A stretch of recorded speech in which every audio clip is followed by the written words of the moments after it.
counting me out, I'm getting it in, yeah. No time for no loss, I'm paying the cost, I'm in it to win, yeah. Refuse, bond it can't be diffused. If you ain't thinking the same, then we playing by different rules.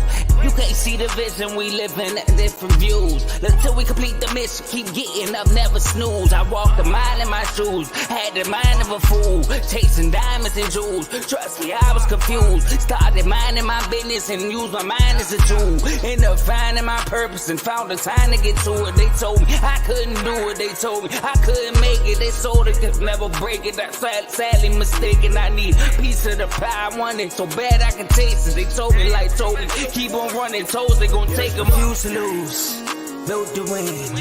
Applied myself, I felt it in. No time for the doubt, they counted me out, I'm getting it in, yeah. No time for no loss, I pay for the cost, I'm winning to win, yeah. Refuse to lose, I'm built to win. Applied myself, I felt it in. All right, what's going on, everybody? I got 3 guests with me tonight. Welcome to Refuse to Lose Sports. We got some college football to talk about today. But before we get started, like and subscribe on the YouTube, the Facebook, and Instagram, and TikTok. As you see, as the ticker down low, we're doing whatever we can to make sure we get monetized so we can get you guys better content, more content. We actually have some sports chats on Instagram. We have an NFL chat, an NBA chat, college football, college baseball, and we now have a baseball chat as well. So, and we have a boxing one that may be coming up soon. Don't bank on golf. So it's not happening. Okay. But I got Matt, Carl, and Tony with me. How you fellas doing today? Doing good. Appreciate you for having us. Appreciate it. Definitely. So we got to talk about some games that just happened the other day. You know, bowl season has just started, and one game in particular that I definitely feel like we had to talk on was UNC and Oregon. We had Drake May, who had an interesting first half, but the game didn't end as I thought it would when I watched the game. So I'm gonna come to you first, Carl, because I know this is a game that you definitely paid attention to. What are your thoughts on Drake May and how his first half started, and then the reaction to the entire game? All right, so the first half, the game in general was real slow, but I mean Drake May ended with, I believe, 3 touchdowns in the first half, maybe 2. It was more of a run fest, which was really confusing. At least on the North Carolina side, it was kind of confusing when you have a guy like Drake May, who had a phenomenal freshman year. Redshirt freshman year. He had a phenomenal redshirt freshman year. I'm really high on Drake May. But I think he played well.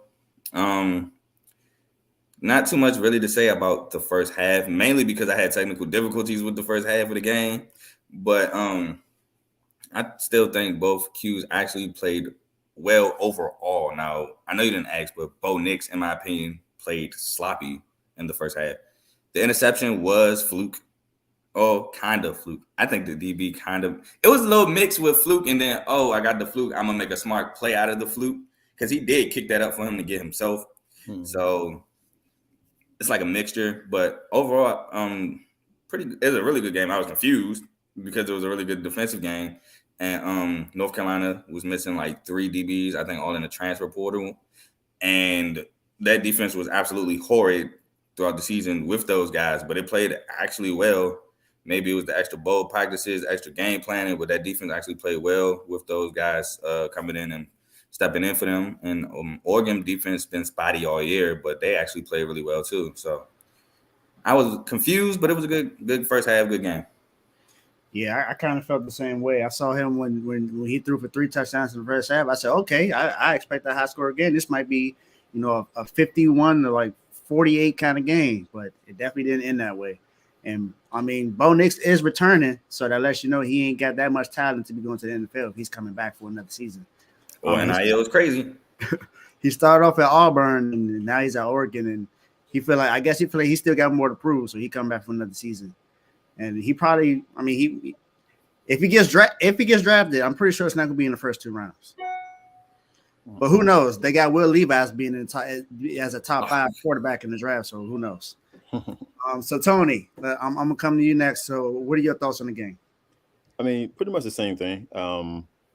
I didn't know that he was gonna come out the way he came out. It was shocking to see him play that way. But Bo Nix is Bo Nix. He's always gonna be the same way. I mean, it's nothing gonna change about him. We at Georgia saw him every year, and there was nothing different about him. When he's hot, he's hot. When he's not, he is not. Right? And it's real. It shows really fast with him in there. But I was shocked when the interception came. I was like, is that even legal? Right? Hey, I did that too. Right? I was like, so I literally looked at the rule book, and it literally says that it is legal. And I was like, oh, okay, all right, so cool. But yeah, I mean, it was a tough game. It in the first half, I got really bored in the first half, and then it started to pick up a little bit, but it was a boring game. Oregon doesn't play great defense, regardless of what it is. They've always been known as a scoring team. You can see what happened when they played Georgia the first game of the season. Georgia put up they made they made my boy look like he was a first rounder in that game right there, and he ain't nowhere near first round player, right? Maybe for that offense, but yeah, it was a pretty good game. Bo probably does need to stay another year, probably learn how to be a better pocket quarterback. Outside of the pocket, he's great outside the pocket. Inside the pocket, he's horrible throwing between the hashes. So yeah, I mean that's my take. All right, and Coach, I know you've been waiting to get on this college football segment, so I definitely got to hear your thoughts on this. I say for me, I thought it was a good game on both ends, but I'm a numbers guy. If it comes down to why the one team win, why one team lose, I'm a numbers guy. You got to run the football, and that's what North Carolina really didn't do. I get their quarterback had 3 touchdowns, no turnovers. They didn't run the ball, and I think one thing that's lacking between college and NFL nowadays is clock management. Mm-hmm. These coaches, a lot of them, and I'm not even putting it on teams. I'm really putting it on the coaches because they're the heads of that. It's not much clock management. So for me, if a team throws up 3 touchdowns quick, that doesn't bother me. I would look at the game as it's still 0-0.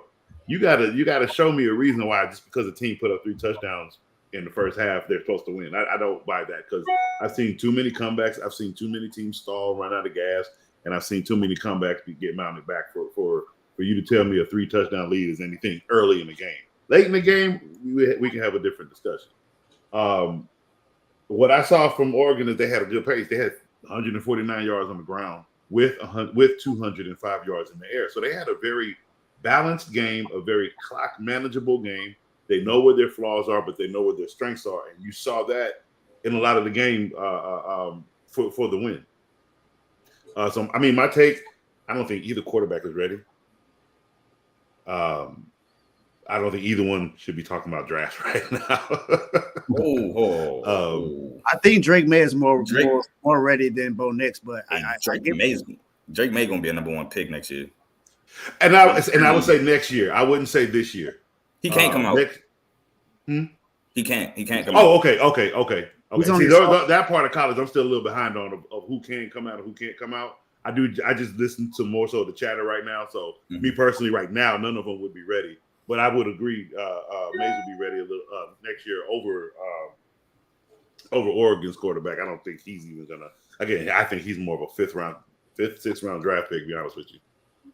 Yeah, he's more of a Brock Purdy kind of draft pick. Mr. Irrelevant maybe. But again, Mr. Irrelevant can turn things around in the right system. Yeah, I just want to say something else. I know we're trashing Bo Nix right now, but I do want to give him credit for that game-winning drive. He showed a lot of poise and moxie. And on that 4th down, too, it came to 4th down, and I think 2, and the fire and the tight end and fire that ball in there for the touchdown. I do want to give him his credit, too. I don't want to just kill the guy. He did make some throws when needed to. Also want to give a shout out to the running back, like you said, who had 149 yards on the ground. Bucky Irvin, he played his behind off. He balled He's out. nice. 13 He's carries. nice. I really like Bucky Irvin. I think college football boosted a lot of good running backs, a lot of draftable running backs this year, to be honest. And I also want to take back what I said about Drake May, because I forgot next year Caleb Williams is also eligible, and I don't know who's going to be the number one pick between those two guys. Caleb Williams is a dog, so as he's won the Heisman. So Yeah, that's true. I definitely think Caleb Williams is going to be great whenever he decides to when he comes out. Drake May is definitely going to be up there. So I think next year's quarterback class is going to be better than this year's quarterback class. for sure. You Yeah. got Will Levis talked about being a top 10 guy. Yeah, for sure. That's Hey, don't forget about the kid up in Washington now. The kid, Oh, Michael Penix, he coming back. Yeah, and that's what I'm saying. Don't worry about. I'm talking about Yeah. next year. Yep. Don't forget about him now. And he's out there too. That kid is an animal. I think he's an early Heisman candidate to me. That's You said just- what? I think he could be a good early Heisman candidate. Oh, he for is. sure. He is. He's Yeah, probably he is. number one. He's probably the number one candidate out there. I think didn't he lead the country in passing yards this year? I think so. I think so. He came. If he didn't, he came close. Yeah. But yeah, man, I agree with you with Bo though, man. Bo was what 23 or 30 last night. You know what I'm saying? That's very on Bo like. You know what I'm saying? So he actually completed enough passes last night to actually win the game, especially when it counted in that fourth quarter and that drive. But yeah, so I'm not really taking him down like that. But he is, yeah, I agree with you. Yeah, this may not be the Chip Kelly or Mario Cristobal kind of offense, but you know, Bo Nix can thrive in the system where he wasn't able to do it in the SEC. He can do that in the Pac-12. So Yeah, he got he got the same coordinator he had his freshman year where he took Mhm. college by storm. So Yeah. So now, guys, I wanna switch gears and talk about some underrated games. Some games that that a lot of people may not be paying attention to, but should be. And even the game last night that we were talking about before we started the show between Arkansas and Kansas. High scoring game, went to 3 overtimes, could have been 4. So, I mean, I want to get your thoughts on the game from last night between Arkansas and Kansas, and any other game you think that people should watch out for, including the games that come on today, tomorrow, and Saturday. Coach, I'm gonna come to you first. I didn't see that one. However, what I would say is, if you're looking for a good one, go watch the Michigan Wolverines dominate the playoffs against TCU. Okay. Now, I will tell you this: we are in for a long game. Because I mean, when you go back, I'm not even going back and looking at stats. I'm looking at who they played. I love my Michigan Wolverines, but this is a game we have to win. Because if you look at our record, we ain't playing nobody on the schedule. We barely had anybody but three game Michigan State, Ohio State, and I think maybe Wisconsin. We really didn't play big dogs Penn State was this a good year. Huh?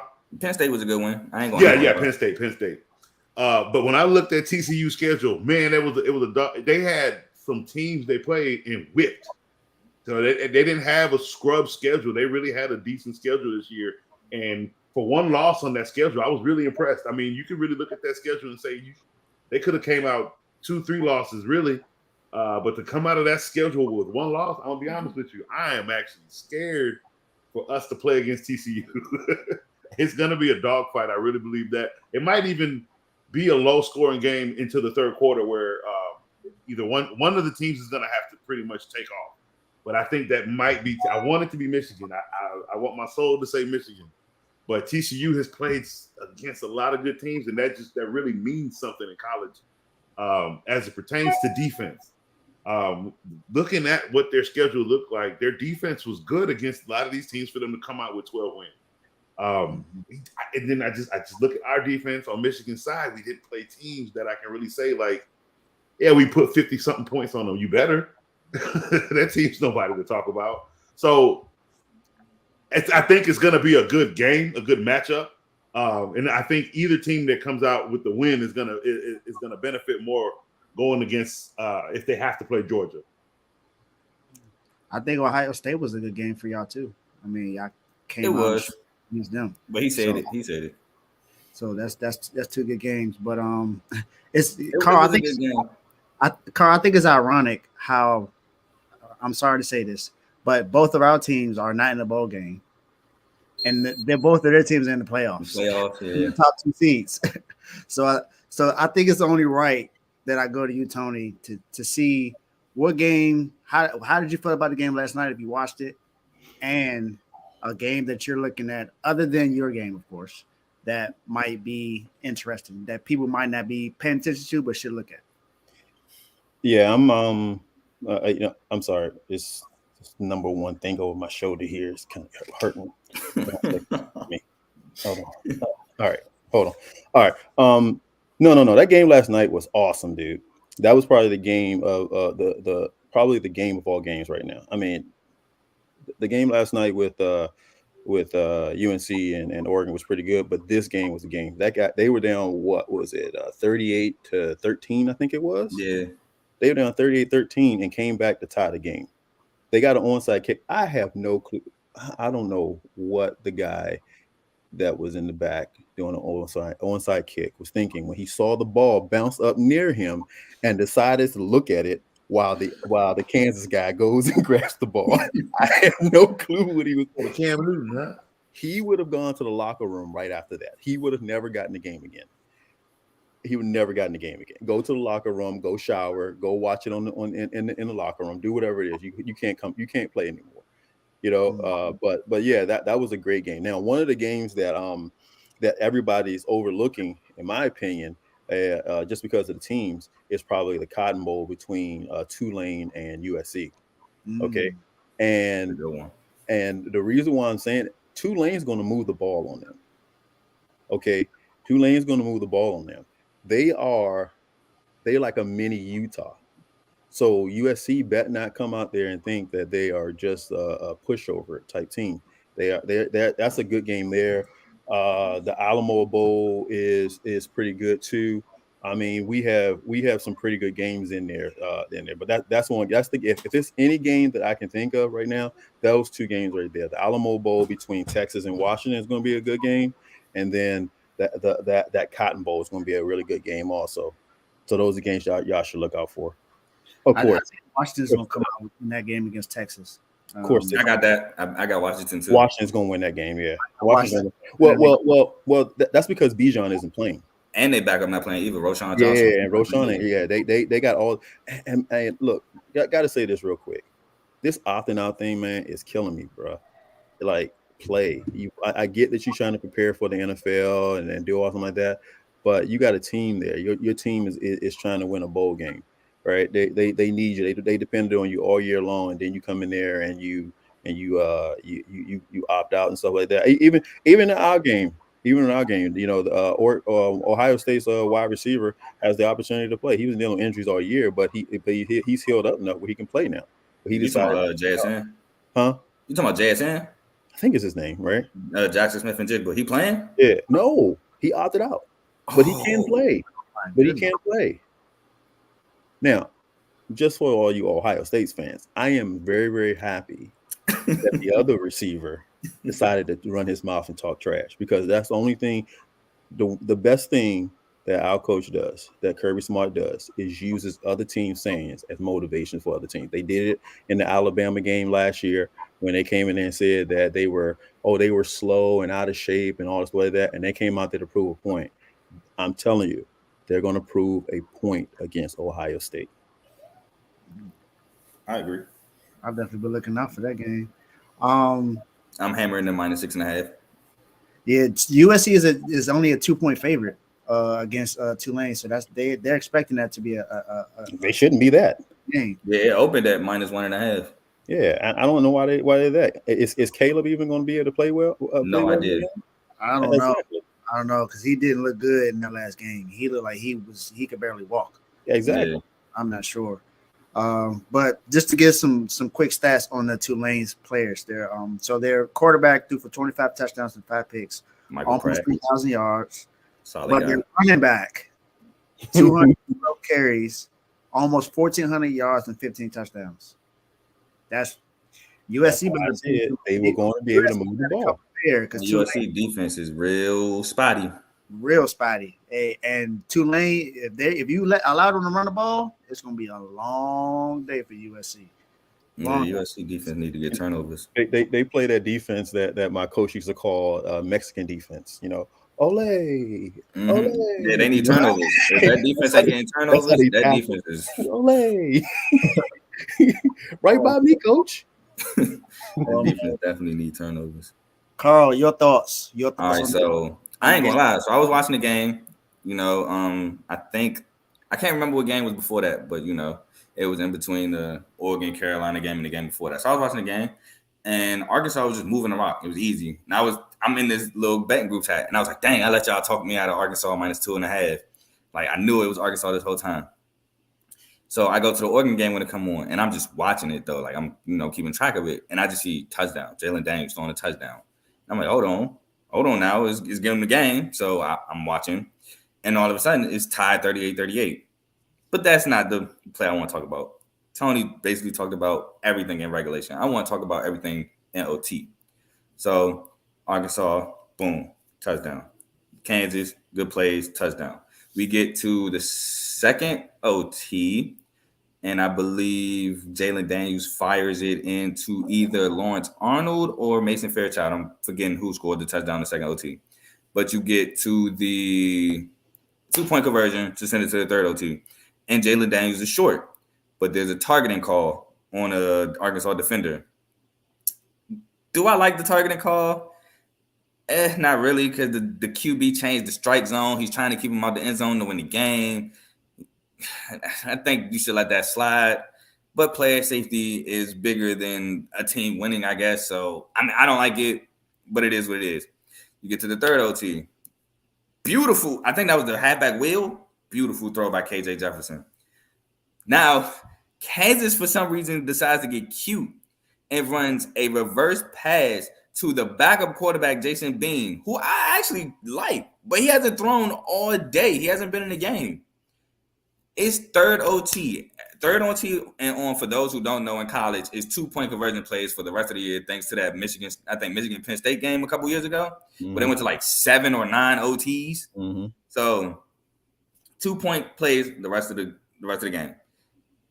He throws the ball away out the back of the end zone when there's a tight end wide open. He doesn't. This is it. You throw this ball away, you throw the game away. It's no play after this. It's no live to fight another down. This is it. And he throws it out to the back of the end zone, throws it away, has a tight end in the back of the end zone wide open, misses him. Now, if that's Jalon Daniels on a regular play, pretty sure we're going to a fourth overtime. So the fact that Kansas got cute, they shot themselves in the foot, lost the game. But it was a really good game, really. Like you said, one of the games were all bowl weeks. One of the 2 bowl games besides the playoffs that I'm looking forward to, and y'all probably gonna laugh, is Iowa and Kentucky, because I want to see if any one of them can get to 20 points. Mm-hmm. And and the other game I'm interested in is Kansas State and Alabama, because I got Kansas State winning outright. Ooh. I have Kansas State winning outright. I really like Kansas State. I've actually kind of been a fan of Kansas State since like Tyler Lockett and Jake Waters and Colin Klein and stuff like that. So I'm not really a fan, but I like support them. You feel me? Like if y'all watch a lot of college, it's 120 something schools. If you bound to have a school, like I hope they do well. I'm not a fan, but I hope they do well. Kansas State has been one of those schools for me for a while. I like the young guy. Well, he's not young, but I like the corner they got, Julius Brents. I think he's one of the best corners in college football. Will Howard made a huge leap from last year to this year, because I absolutely hated Will Howard last year with Skylar Thompson on the team. I think Will Thompson is the single reason why Kansas State didn't win the Big 12 last year. They should be back-to-back Big 12 champs if Skylar Thompson didn't get hurt. I absolutely love Deuce Vaughn. Deuce Vaughn is one of my favorite running backs in college football. Yeah. And I know the stats, like I said last time, the stats don't show it, but I actually like Malik Knowles as a wide receiver. So I actually have Kansas State winning this game. Who knows how long Bryce Young and Will Anderson are going to play? Yes, they're playing, but who knows they're going to play the whole game. If the games get out of hand early, do Nick Saban say, you know what, y'all worry about y'all football NFL future. Don't worry about this game. And let's not, like I said the last show, let's not forget, Bama lost to Oklahoma because it wasn't a BCS championship game a couple years ago, and Nick Saban just acted like he didn't care because it's not a national championship. Nick Saban's now older, so he probably really doesn't care that this is not a national championship now. He's down to like his last 5 years, if that, coaching college. Pretty sure he just won national championships or bust. So for those reasons, I got K-State in that game. But I think it'll be a good one. I think plus 6.5 is way too many points if you're a bet man. So those are my two underrated bowl games. I think the only thing about Alabama is I understand the whole Bryce Young thing and him being prepared for the NFL, but I don't see Saban sitting him and saying prepare for the NFL. You remember Saban was one of the coaches who complained about players leaving early instead of staying. So I'm not sure if he's really going to be like Bryce Young. You know what? Go ahead, go prepare for the draft. I'm more so thinking he's going to make him play the whole game. I'm just saying he might think that if it's like if it's getting out of hand early, like if you see the writing on the wall, like if it's like 28-7 early, which I don't think will happen, but you know, it's football, anything happen. If it's like 28-7 early, I think he might be like, you know what, Bryce, don't even worry about it no more, bro. Like, let's get this back up. He's going to be our QB next year. Let's get him some experience. Oh, I agree with that. I can see that. If that game gets out of hand, yeah, I agree with that. And Saban seemed uninterested all year long. Like his demeanor on the sideline was like, even when they were winning, I'm talking about even before they had their first loss, his demeanor on the sideline was like I see the handwriting on the wall. I see it getting ready to happen. So he just decided to do what he did. But I do think that well, Alabama don't have any receivers. I don't. No, you're right. They don't have receivers. Right. Like, 3 of them went in the portal. Yep, you are absolutely correct. And one of them got picked up. JoJo Earl got picked up. I forgot where already, but he got picked up. You know, and then they got the one guy for us last year. He was okay. You know, Jermaine Burton. Yeah, he was okay with us. I mean, he did have that one catch and that one play in the national championship game that helped us a little bit, but you know, he can't catch the he wouldn't be able to catch a shadow if he threw it at him. So he's one of those type of guys. So anyway, I like that pick. I picked Kansas State too. Yeah, I'm not sure who I'm picking in that game just yet. I'm probably gonna go with Kansas State just because Alabama has no receivers. Their defense hasn't looked good all year either. So is Jahmyr Gibbs playing? I meant to ask that too. I don't know.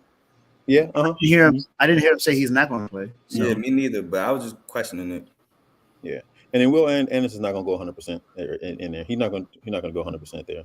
He's waiting for draft day and all. He's not going to do that. He's not going to play hard. Not going to risk injury. That's true. All right, guys. Now I want to talk about some of these games tomorrow that's going on. I'm gonna say I'm gonna talk about I'm gonna say the matchup, and I want you guys to tell me who will win and why. So the games for tomorrow. Look at my notes. We got Maryland and NC State. Get that game off my screen. Yeah.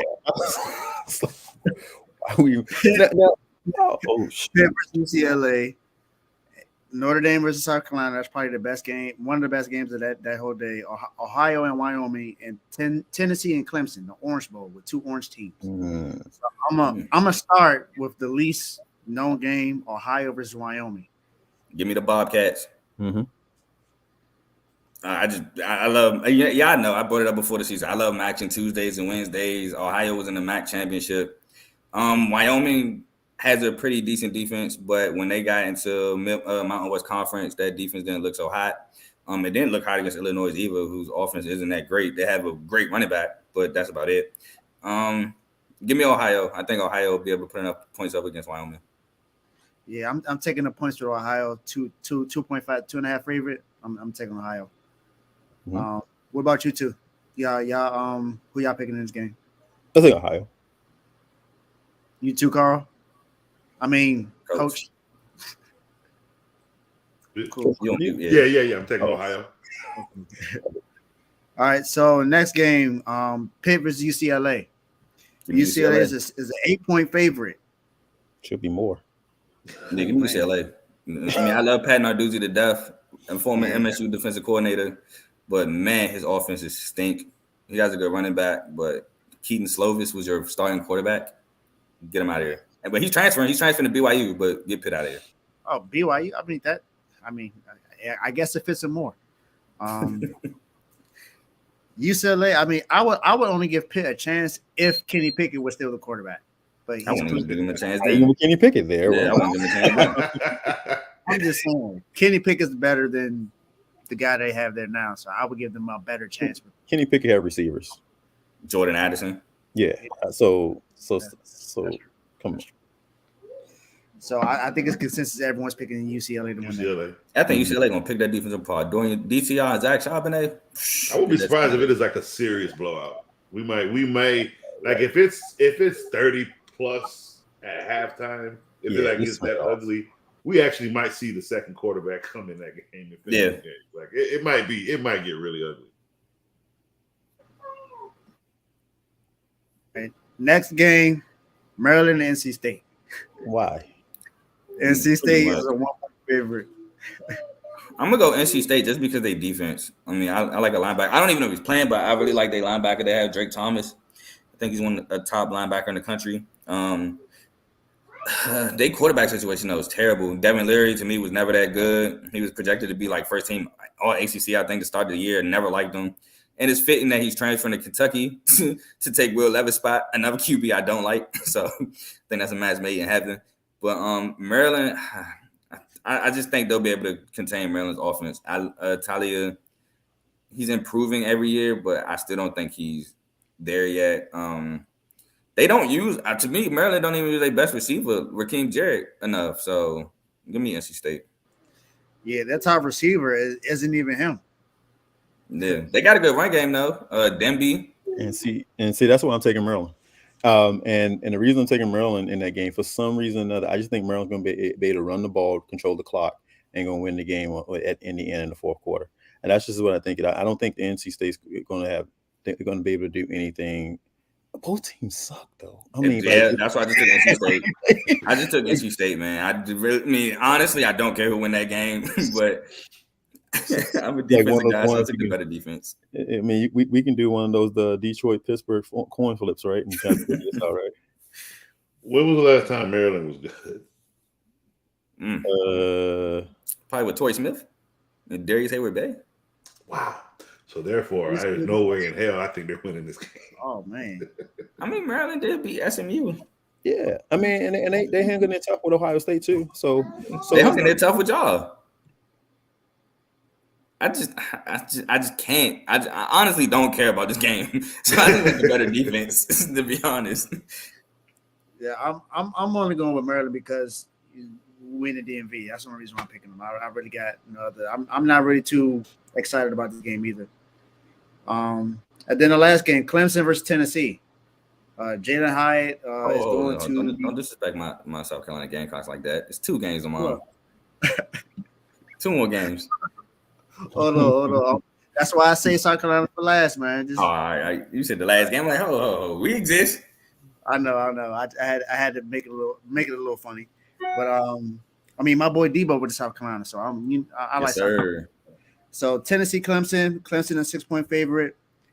Tennessee had one of their best seasons within the last 5 years. Jalen Hyatt is going to the he's going to the NFL this year. He declared for the draft. But Hendon Hooker, I believe he's still out. I think he's out for the year, isn't he? Towards ACL, yeah, he out. ACL, yeah. So I mean, and then Clemson's backup quarterback came in and looked better than DJ when he was in the game. So, me personally, I'm going with Clemson. I think Clemson's going to win this game, even though I'm pretty much rooting for Tennessee, but I think Clemson's going to win this game. DJ's gone, and I don't know. I feel like Tennessee lost their momentum once Hendon Hooker went down. So Tomo going to love this game because it's the battle of the backups, and I'm gonna go with the better backup, Klubnik. So I'm gonna go with Clemson. Joe Milton absolutely stinks. Coach knows this firsthand. Yeah, he stinks. I can't deal. Man, he gonna be, and it's gonna be crazy. He gonna miss Jalen Hyatt, and he gonna miss him long. Oh, wait, Jalen Hyatt not playing. I'm tripping. But whoever his speedster is, or whoever his receivers are, he gonna miss him. He gonna miss him deep. He has no accuracy. He has a strong arm. Accuracy is absolutely not there. Cole Klubnik, like you said, overthrowing people. Yeah, it's like you said, Klubnik looks better. Made Clemson look better. I love Will Shipley as a running back. Another great college running back. Mm-hmm. Clemson has a really good defense. They've always had a really good defense, like under Brett Venables, and that really didn't change this year, even though Brett Venables left and took Oklahoma job. I actually hate saying this because as a South Carolina fan, I hate Clemson, but I got Clemson. Who are you picking, Tony? Yeah, I mean, there's no way you can take Tennessee in this game. You have to take Clemson in this game.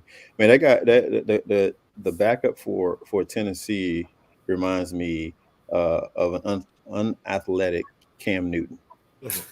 Like Cam Newton can throw the ball everywhere you wanted to throw him at, but if you told him to hit the side of a bus, he could never hit it. Like that kid has no accuracy at all, bro. I'd be like, where in the world is he throwing the ball at right now? Like it's like he closed his eyes and tried to use the magic like he's doing Star Wars or something like that. He's like use the Force or something like that. Oh, he pulled a Kyler Murray. Got it. You said what? He said he pulled a Kyler Murray. Yeah, I mean, there's so many quarterbacks you can name that's like him, but Clemson in a it's going to be a close game, right? Because Tennessee's defense ain't shabby, right? But it'll still be Clemson. Yeah, I'm picking Clemson. I'm picking them solely on their defense. I think their defense will just be able to get enough stops to allow Clemson to come away with the win. I don't think there is going to be too many exciting plays offensively. We may get a couple big plays down the field, but I think the defenses on both ends are going to actually play better than we will see on both offenses. But I think Clemson's defense is going to come out on top. Hey, over under 2.5 picks by Joe Milton. I'm going over. I go over that. Yeah, I think he's going to throw 3 interceptions. Over. Yeah, I think he might be 4. Might be 4. Might be. It might be 4. I mean, if you're a defense like Clemson coming into a game like this, you're really licking your chops. We're very opportunistic. You want him to throw the ball. That's like you're not. Ooh, I can't wait. No. You're going to do everything defensively possible to make him throw the football. I might sell out every first down. Yeah, bro, he's like the Jaylen Brown of quarterback, right? He's bound to turn it over at some point in time. Dang. That man said Jaylen Brown. Oh. Well, Jason, we could have said Jason Tatum or Russell Westbrook. All you three. Could have gone to the line though, but you know, you can't say Russ because he ain't putting up the stats like Russ. Russ is a walking disaster waiting to happen, but he ain't putting up stats like Russ. Yeah, but Jalen has them at untimely moments, and this is what this guy's going to have. They're going to probably run the ball. They're going to run the ball.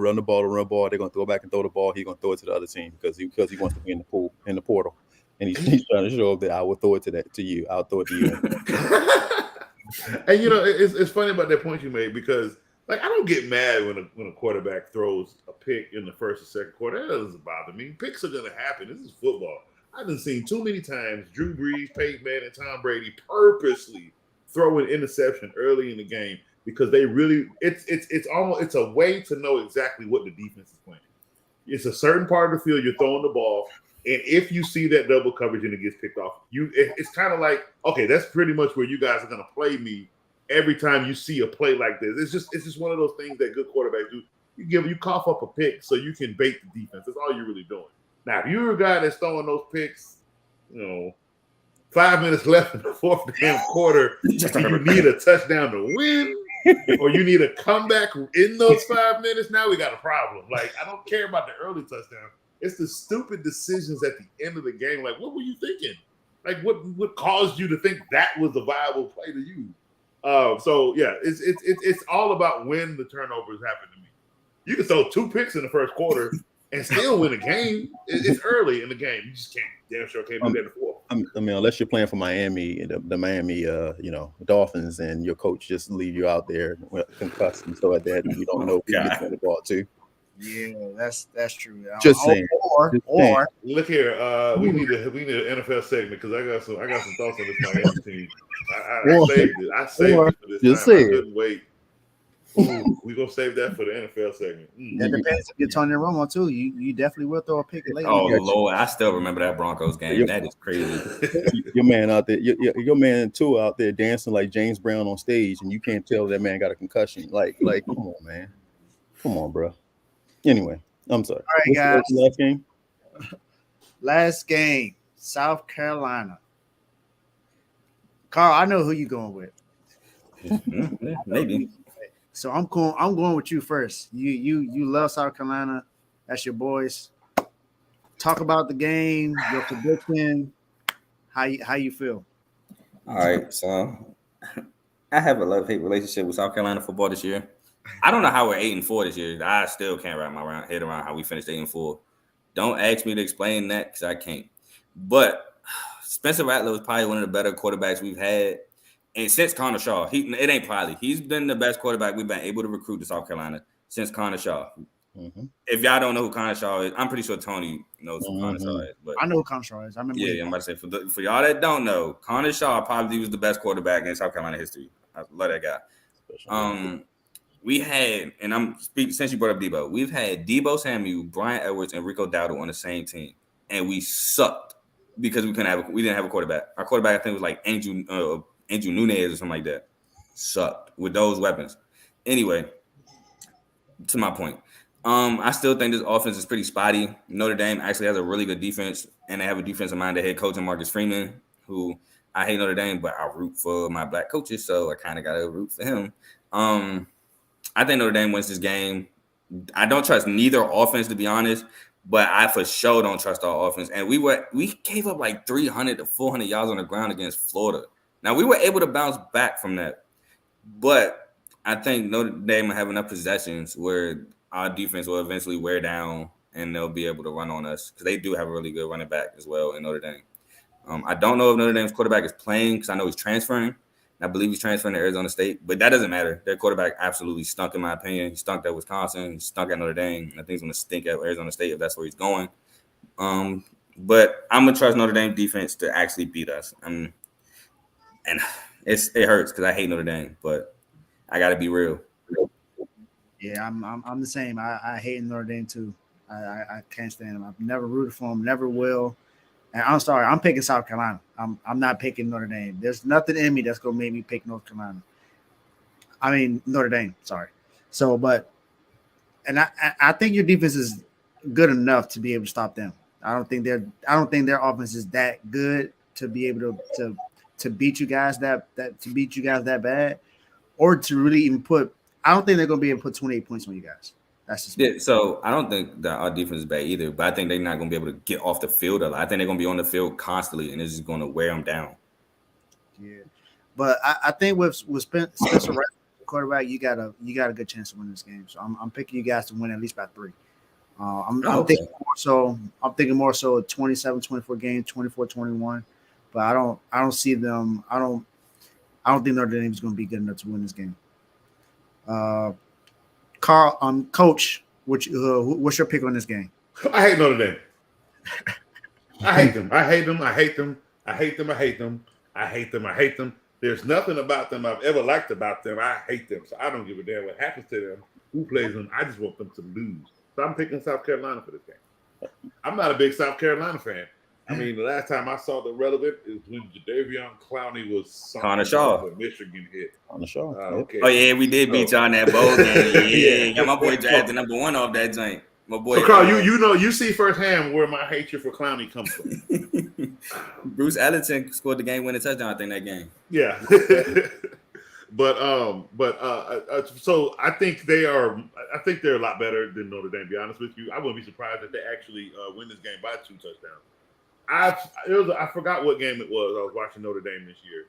It was earlier in the season. It was a game they looked like they were supposed to come out and win. And I think it was against Alabama. Was it Marshall?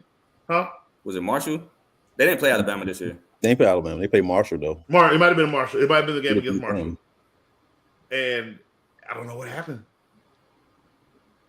I don't know. They came in really strong. Notre Dame came in really strong. They forgot their clover.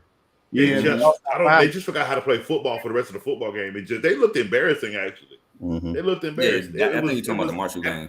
Mm-hmm. Which one? It was the Marshall. Marshall game. They lost Okay. by half to Marshall. So I feel like South Carolina's gonna do the same thing. Like it'll look good in the beginning. Like it's gonna look like Notre Dame has got this game under control, and it's gonna take a turnover or I think it's gonna happen off of a turnover, and the whole momentum is gonna switch. If it happens that way, that tells me it's the coaches. A lot of times these coaches under pressure when the lights is on, they don't show up. They just they choke. They choke in their play calling. I see it happen. It's almost normal. It's nothing to be surprised about.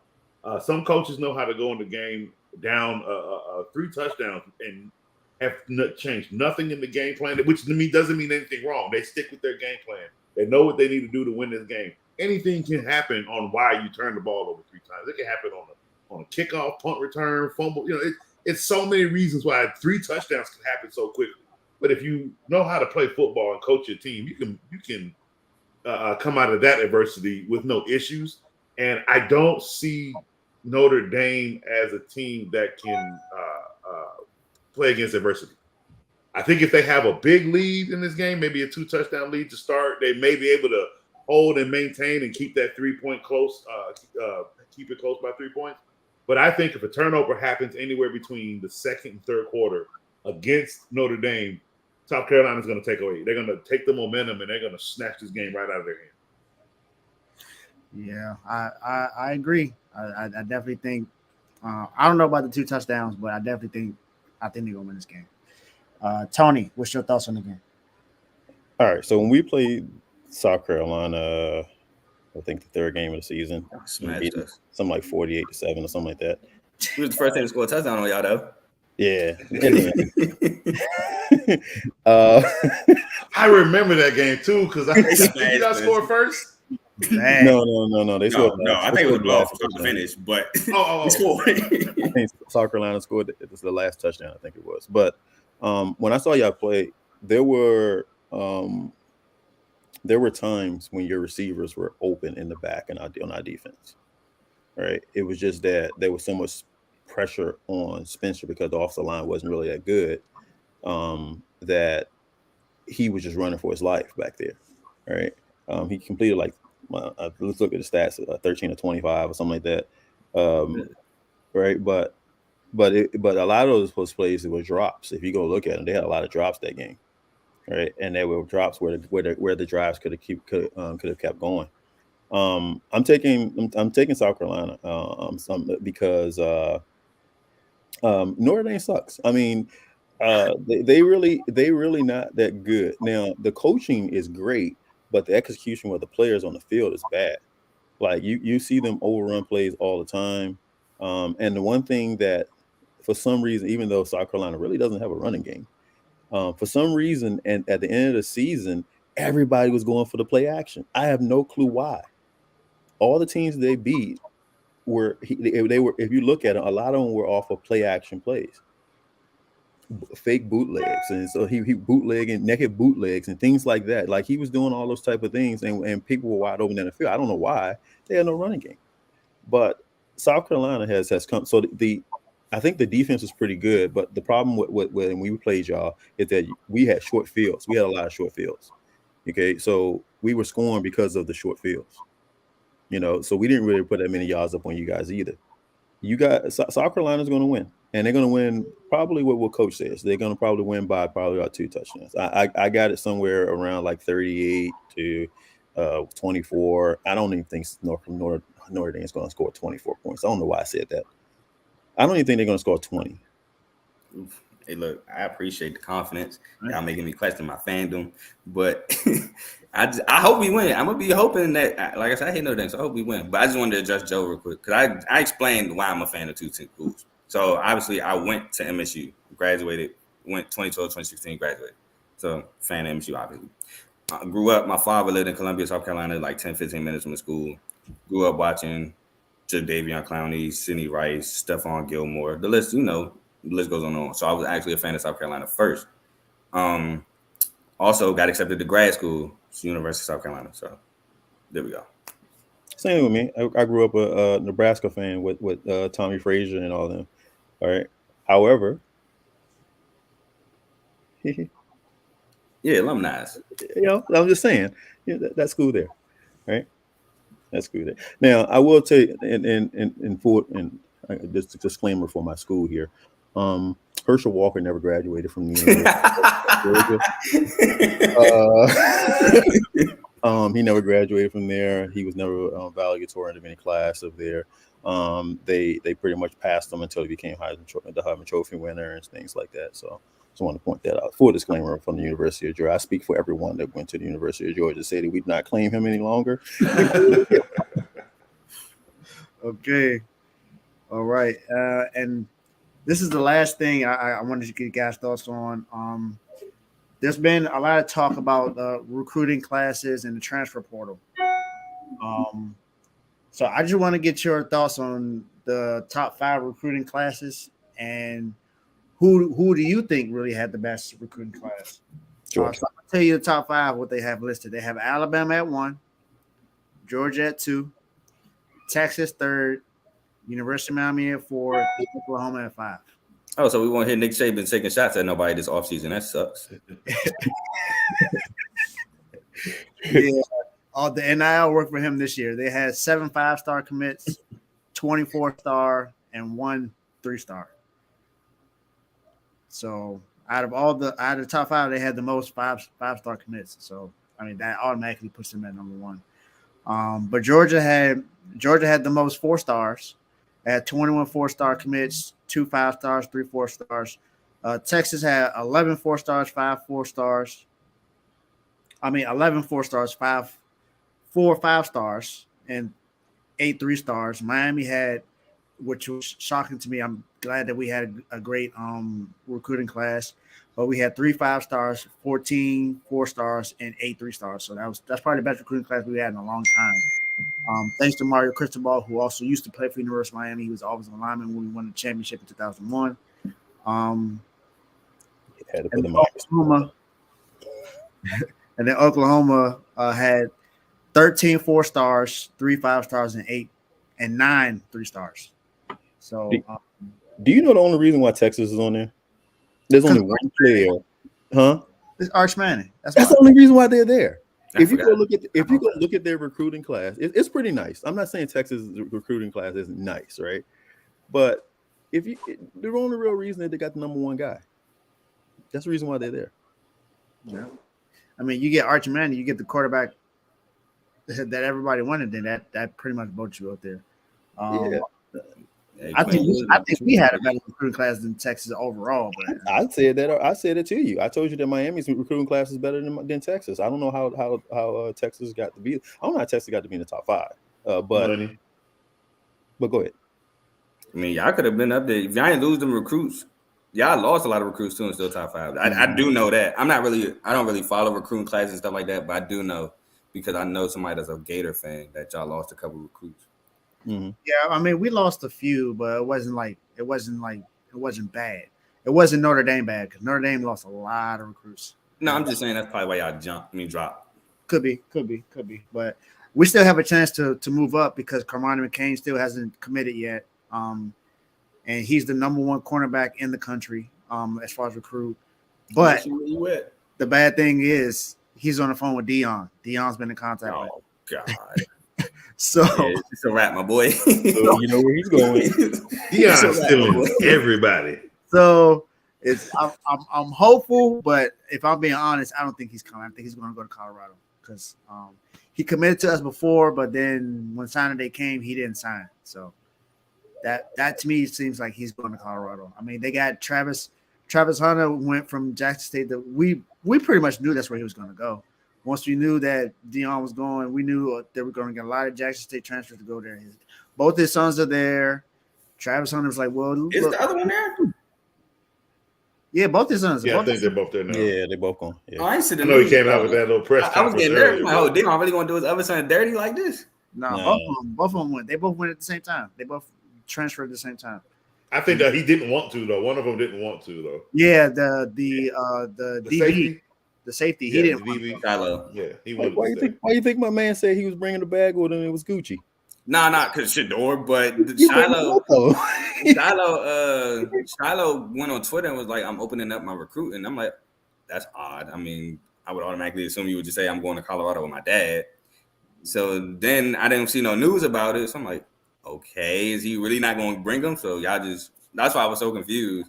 There's a few of them that's going there, right? A few of them from Jackson. Yeah, I seen somebody else going there, too. right? Does the center or somebody there Center's too? going.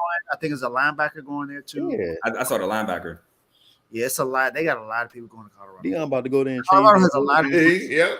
They about to change their whole thing. Hey, Trey Sanders, like, holla at me. I'm ready. The running back from Alabama. I actually like bro too. So Yeah. Here's what I say. I thought Colorado would have been in the top 5 just because of all that's been going on. Not yet. Maybe next year. well, those are all transfers. I'm pretty sure exactly. recruiting. That's true. Yeah. So I mean, if you guys have been paying attention, you know, it was between us and Ohio State for CJ Stroud when he was in there. He picked Ohio State, right? So getting ready to show him why he should have came to Georgia, and played with us. Nah, that kid's good, but I don't know, man. Alabama always has these great. Everyone keeps thinking them and they're ranked in the top 5 or top 1 or 2 or 3 in there, but then it doesn't always pan out that way. A lot of those guys, they're not. Ever since they lost a lot of coaches, they haven't been really good at developing players there on that team, on those teams. You know, a lot of those guys want to leave a lot.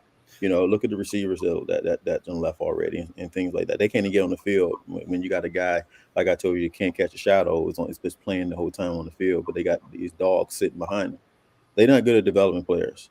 The other teams below that, and Oklahoma is like number 5, right? Yeah. Mm-hmm. Yeah, so they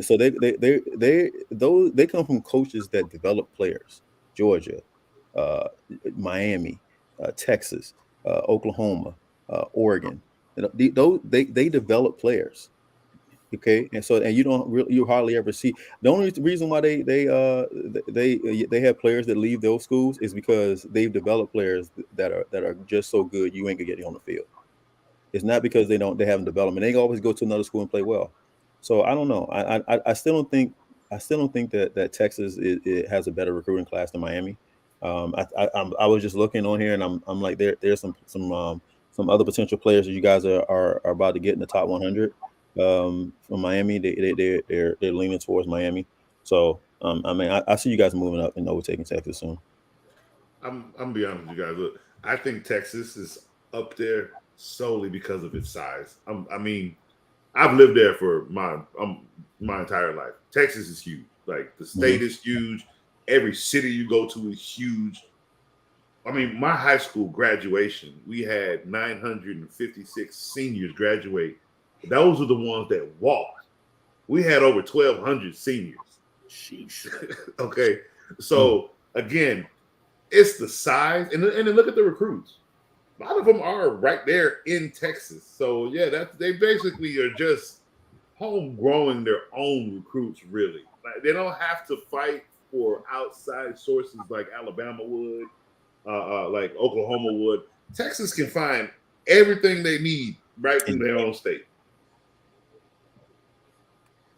That's facts. I felt like that about Miami for some years ago, but right. Because of the death penalty, we pretty much couldn't really do much because a lot of players were like, well, I can't go to a bowl game because of that, so I'm going elsewhere. So we suffered, and then we had terrible coaches after that. Still, it was bad, man. It was bad. But now I think even though we had a bad season, I think we have a good coach now. He brought in a good staff. He's from the University of Miami, graduated there, won a national championship there. He's bringing all the attitude that we need, the swagger that Miami had before.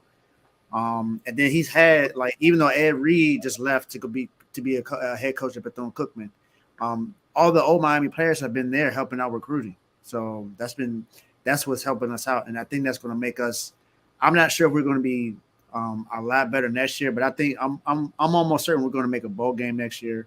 But the year after that, I think that's when we'll be able to compete to be in a spot. Yeah, you got to still funnel out the old regime of players too. So yeah, that's what's been happening this year. A lot of them have decided to transfer out because they know that the regime is changing. And that's what I need to see from this coach going into next year. I need to see if his changes have applied to the new, if everything, because from what I saw this year, I didn't like what I saw from the coach. I thought he actually lost the team late in the season. But I see what you guys are saying. There might have been some players there that didn't follow his methodology, his way of coaching. So I'll have to look at it next year with him creating his own thing now. Having a year in and knowing what Miami needs. I just didn't see. I've only lived out here in Miami a few months. I'm gonna try to help you out. I think a lot of Miami came in with a lot of questions this year, so you were probably watching them trying to figure a lot of things out while the season was going. Yes. So it was a lot of confusion in the program, and you didn't really see the coach really take charge, I guess. But they were still trying to figure things out because it's his first year there. Okay. You got to figure out, all right, who I'm gonna keep, who I'm gonna tell, hey, you might want to get in the transfer portal, who's gonna fit, who's gonna buy in, things of that nature. So. Okay, and that makes sense. So that's why I say, let me see what they can do next year. And then I want to see the fire. I got to see the fire. These are some speedy boys in Miami. Like I said, I've only been here a few months. And one thing I know out here, there's a lot of speed out here. And I didn't see that translate on the field quite as much. Most of the players that we had before weren't Miami players. We were drafting from they were coming from everywhere else, but not Miami. We weren't really recruiting in Miami. In-house, exactly. Okay. But if you look at it now, most of the recruits we have now are from Miami. If you look at this, who we have, I can't name any players at this moment, but I know Kamon McClain is one who we're going after, and I believe he's Miami. I believe he played. I know there's twin brothers that we have we got in the recruit class that both played in Miami. Play in Miami, high school in Miami. We got both of them to commit. So I think I heard about them too. Yeah, they're pretty good. So it's all about buy-in, though, man. So if Kirby's first year, he went 8-5 his first year, right? It's all about buying and getting who you want there in the team. It's the same thing that happens in pretty much everywhere you go. Yeah. Well, unless you're in Denver and you're Nathaniel Hackett, but it generally happens that way where you get to bring your own players in after a while. You're going to have to play with the other coaches' players first, and then you got to bring your own dogs in. That's where recruiting comes into place. But Miami has done some great recruiting over the last year. They've done some great recruiting. I think y'all got like the second best OT, either the best or the second best OT offensive tackle. The second best one, yeah. And he's a dog. Like he's like 330, 6'3", 330. He big. Right? And he got and they said he has soft feet, so that makes it easier, for somebody like him. If he has soft feet, like they saying he is, they I forgot the guy that they're equating him to it that's in the NFL. That was in the NFL, but yeah, he seems to be pretty good already. So when they get that boy in the weight room and get him down to like 320, he gonna be a dog, bro. He put some muscle on, he gonna be a dog. So I like their recruiting class. I don't really have much to say on recruitment. I'm not a guy that really pays attention to high school recruiting. I'm more of a transfer, pay attention to you while you're in college type of guy. So speaking of Texas, I just wanted to speak on one transfer, Hudson Card. I think Hudson Card transferring to Purdue was a good move. Aiden O'Connell should be leaving to the draft. Drew Brees just gets there. Drew Brees can teach Hudson Card. To learn from him is really good. He'll increase his accuracy, teach him how to read plays better. Hudson Card's already an amazing athlete, so I think he'll really help Hudson Card game. Emory Jones. I want to talk about Emory Jones for a second, because how in the world is he still able to transfer? And he's transferring to Cincinnati.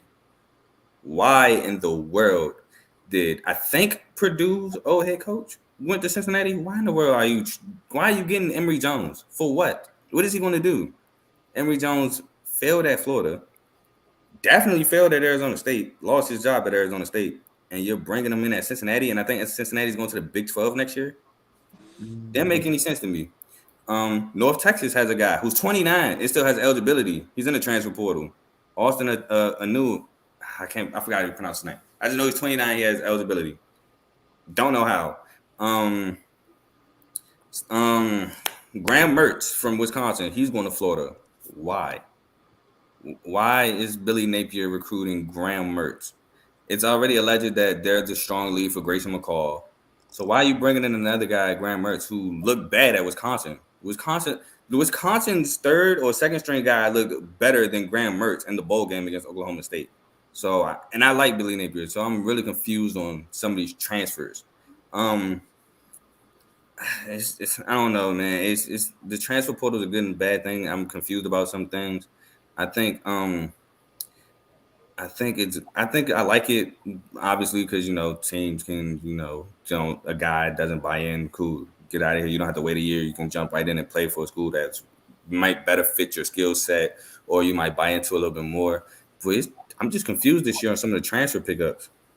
Yeah, I think I feel the same way about some of these transfers as well. For one, I think this is the most transfers they've had in a long time. I think it was over 1,000 people in the transfer portal. It might be more than that now, but I know it was at a point. It was how much? Yeah, that's a fact.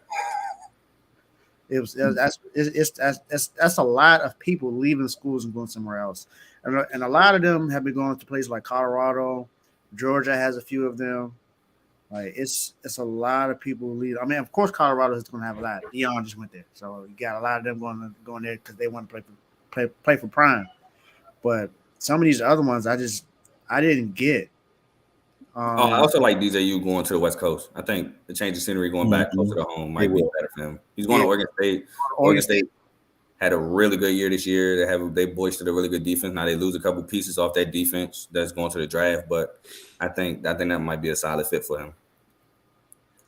Yeah, and actually, MSU got a edge transfer from Texas A&M. Boy, I take anything on that defense. Jesus Christ. Yeah, Give me corners, though. I need corners because I'm tired of watching MSU get burnt up every damn play. Yeah, Hey, Grayson said he's speaking he said he's going to make a decision in the next couple weeks, right? Who, Grayson? Yeah. I have no idea. I don't know. I just seen that Florida was like the lead to get him. Mm-hmm. I'm not sure, but I mean, the edge I got was the number 3 edge in 2021. I'll take it. If you're part of that number 1 recruiting class last year, I'll take it. Yeah, so yeah, I think I would definitely take it. I think we also lost, I think we lost Jacob Panasiuk, so we need his replacement. Yeah, but I mean, that was pretty much my thoughts on the recruiting class. So that's pretty much it for the show, you guys. I definitely appreciate you guys coming on. But before we go, I'd like to get you guys' thoughts. Well, not thoughts, but we usually like to let you guys talk about your team, talk to your team, say something to them to give them some kind of motivation. Whether it's college football, basketball, football, doesn't matter. So, Tony, I'm gonna go with you first. Well, I mean, since it's the number 1 team in the country, you might as well go with the number 1 team in the country first, right? I should have made you go last. This good. I'm just saying, it's the number 1 team. No, so here's the thing. We still got a lot to prove. We won the game last year. We got over the whole hump of Alabama and all that right there. That was the biggest hump to get over. But all year long, we've had to prove that we've been the number 1 team in the country. All year long. We've had to prove it every single time. They took it from us, gave it back to us. When it came out with the whole FPS stuff right there, they came in and they put us at 3. So we had to go out and beat the number 1 team in the country, take number 1 back again. All right. I need you guys to go out there and take your respect because apparently coaches don't respect you guys right now. They know you're number 1, but they don't want to say you're number 1.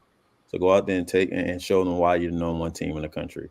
Slow down that whole Ohio State's threat team.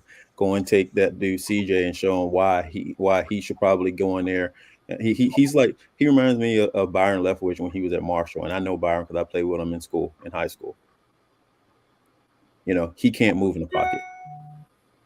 We're gonna have a field day on him. He thinks Michigan beat up on him. Wait till he see what Georgia does to him. That's it, fellas. I'm out. Oh man, big trash talk, Coach. I know you are a Michigan fan. I didn't tell you this, but I'm actually rooting. Carl's not gonna like this, but I'm rooting for Michigan simply because of your head coach. That's it. Jim Harbaugh was the head coach at San Francisco, so I got a soft spot for him. So I want him to be well, even though I don't think that he's going to win if he gets to the championship game because he's going to have to play against Georgia. But I'm rooting for him. So I want to hear you. What's your message to Michigan? And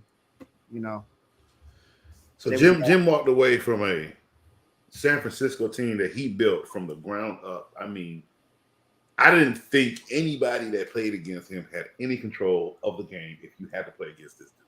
He was an absolute brilliant mind, one of my favorite head coaches outside of his brother. I mean, if I had to have a caliber of coaches of who goes first, it's his brother, it's Bill Belichick, it's him, and then it's Mike Tomlin. And I only put Mike Tomlin, I appreciate that. I have to put Big Brother above because I've seen Big Brother beat up on Bill Belichick, something not too many people can do. And the only other person that has done it is Mike Tomlin in that era. I mean, it's not many people that can walk into New England and win like that. And those two coaches did it a lot. But I mean, San Francisco did it too. So you did. I mean, we almost came back on you. I mean, we tied the game up late in the fourth, but y'all did walk away with that one. I kind of give that, and that was the respect of that great coaching. It was great coaching that kept them in there. Don't bring up the fact y'all went to the Super Bowl because we dropped the touchdown. Because I know you're gonna bring it up. I'm not. Yeah, I'm talking about you. He took over this Michigan team. I just want to know when the Pittsburgh beat up on New England. That's what I was trying to figure out. Oh, okay. All right. I'm saying regular season, not like play. Like what I mean is, it's not easy to win in New England. And Mike Tomlin, They never did. It's not big. You don't walk in New England and win. Like everybody still has a losing record, but there's coaches that when you play New England, you're like, I'm not sure I want to play them at this point in the season. And the Steelers were that team. Yeah, we may have beat them, but we don't like seeing the Steelers. And how many times after seeing the Steelers, if we win, do we kind of limp through the rest of the season after getting beat up? So it's just those two teams, those two coaches knew how to play against New England better than so many other coaches could. You walk in New England, it's mostly a guaranteed, unless, to me, I never thought a Ravens game against New England or a Pittsburgh game against New England was a give me. I never, ever thought that. Now, back to Jim. You took this my Michigan team. I love this team. I've been a blue and gold fan since I was a child. And you took this team to get to this point. It can't be now, we got here, let's try it again. Nah, buddy, you got here. You got to win. We have not won big moments, and this is one of those you have to come out on top on. I know we're going against TCU, then I know we about to got to face Georgia. Guess what? I need you to win both these games. I need you to show that Michigan is not a joke. If we lose these two games and it comes down because we got muscle, then it really looks like, well, how did we even get here in the first place? And then I take it back to a weak schedule. We can't let that weak schedule define us in these coming games in the playoffs. It just can't happen that way. So I need my Blue Boys to be out here, loud, proud, ready to fight for the next 2 weeks, next 3 weeks. Okay, we need both these games, not just this one. We need both these games because we're going to win TSU, and we got to whoop Georgia's ass. I'm sorry. Now, for my last point, Mike Vrabel, you sorry as hell. I have respected you on so many occasions. I mean, even when Tom Brady came out and tried to crack jokes on you because your defense didn't look too good, you didn't like that joke he made. Your defense came out the next week and looked unstoppable and continued that through the rest of the season. So you got muscled into drafting your third-round draft pick, Malik Willis, and he's not making it, or what is that?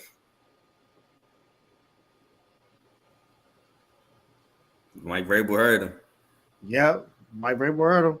Oh man, we were hearing you. I don't know. I don't understand what happened. Mike Vrabel the same guy that said he'd cut his what off to beat the Patriots. So he might heard him. But no, I don't know what decisions happened. Like what you went and picked up a practice squad quarterback 8 days ago. And that is who you have starting in this game with playoff. I get this game isn't as big as next week, but I mean, you still got to win this game. I mean, there is no momentum in this team right now. I don't know what happened. It is almost like there's losing a team, and then there's just like, oh, I don't know what happened. Like none of the decisions after AJ Brown have been good. None of the decisions. I would put that on Vrabel though. And that's what I'm saying. I'm not sure if it's Vrabel.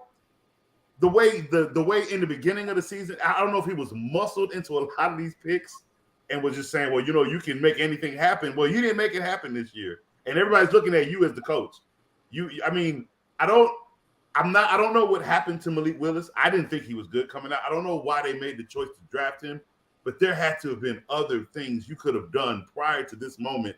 You mean you really came into this season with Tannehill and Malik Willis and said, we're going to make the playoffs that way. You had no other options out there. Now you're left with a 8-day backup quarterback.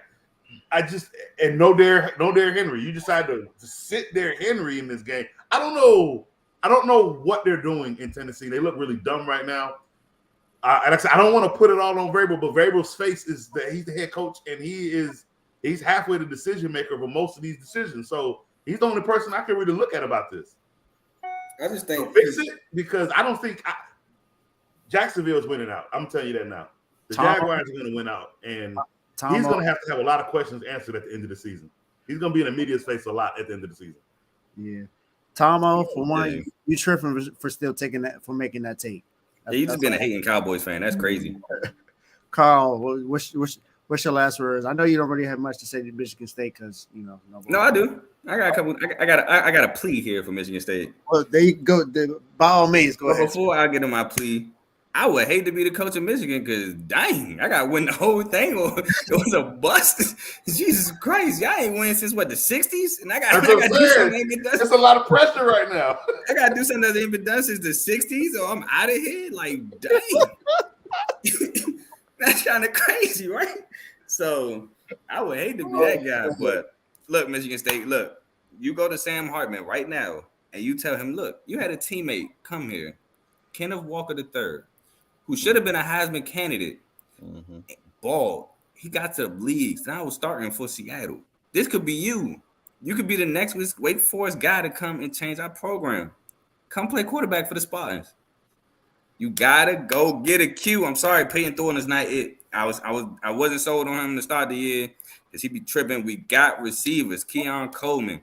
I think Jaden Reed is coming back. We got wideouts. Go get you a quarterback and go get some daggone corners. I'm tired of watching us get burnt up by Minnesota, by Wisconsin. Like teams that can't even throw the ball is burning us up. Like what is going on? This is crazy. Wisconsin's legit a running team. They shouldn't be putting up those kind of numbers. Look, Tanner Morgan hasn't thrown a touchdown till today since the Michigan State game, which I think was in September. It's September 24th. Yes. Wow. I need some corners. Wow. I need some cornerbacks in MSU, man. Please, God help us. Other than that, go Horned Frogs. You know, daggone well, I'm hating on Michigan because I cannot have my father and my uncle call me talking about Michigan going to the championship. Michigan State ain't been there yet. Where y'all at? Because my whole ace in the hole was, hey, look, we've been here to the playoffs before. Y'all late to the party. We've been won the Big Ten before. Y'all late. Now, if they get to the championship before us, I can't say nothing. So, please, TCU handle business. Plus, hey, keep Jim Harbaugh because, hey, look, that record, MSU, Michigan with Jim Harbaugh, magnificent. We lost, yeah, it happens. But we've been putting Michigan in a chokehold. Oh, hey, Ty's here. Show my name, please. Please, somebody show my name. If y'all can, put that up. Thank you. Hey, that's for you, Ty.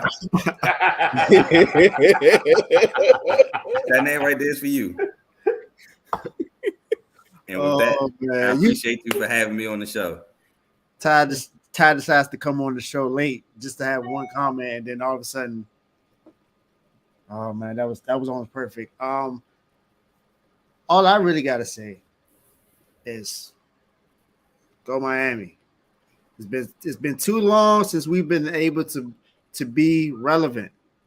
The last time we were relevant when we beat Notre Dame 41-9 when no one expected us to, which is a couple years ago. But a couple years ago is too long. Before then, we've been trash ever since. Last year was a bad year, but this year we gotta at least make it to a bowl game. That's all I want. At least make it to a bowl game and win the bowl game. Not just go there and lose. Go there and win. Miami Heat, beat the Lakers, so I'm happy about that. San Francisco 8-game win streak, defensive player of the year. number one in the NFL power rankings right now. I might not agree with that right now, but hey, we on an 8-game win streak. Only team on an 8-game win streak right now. So feeling good about that. With a third string who only done something only 2 quarterbacks have done. Him and Dan Marino, only 2 have that in their first 3 starts that have 100 plus quarterback rating. So San Francisco's coach, he needs to be coach of the year.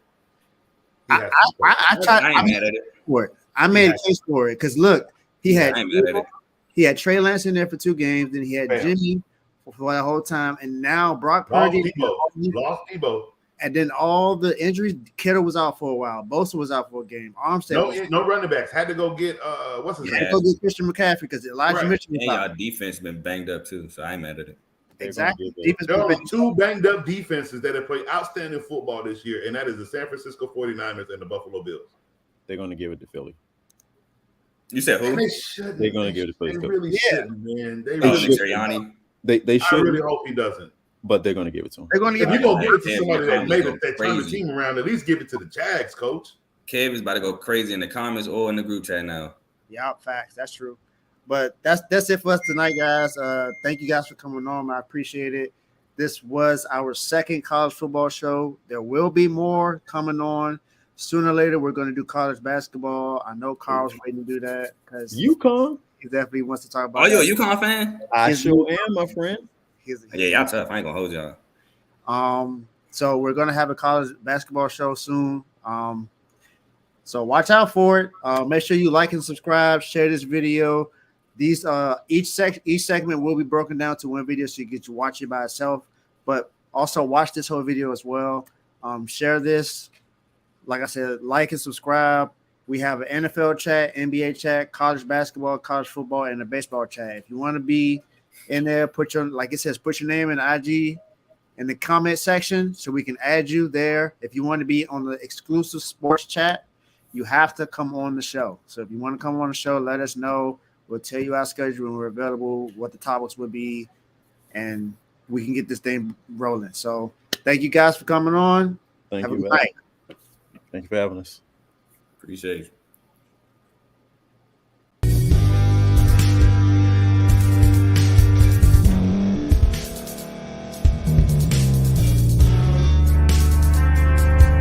Thank you for staying to the end. If you're watching this on YouTube, please like this video, subscribe, and also hit that notification button so you can be notified next time we put out a video. If you're listening on any podcast platform, subscribe and hit that notification button, y'all, so you can be notified we put out another podcast audio. And last but not least, hit that share button. No matter what you're listening to or watching it, hit that share button and send it to somebody that you know that would love to watch this episode you just listened to. So once again, thank you for staying to the end, and we'll see y'all at the next episode.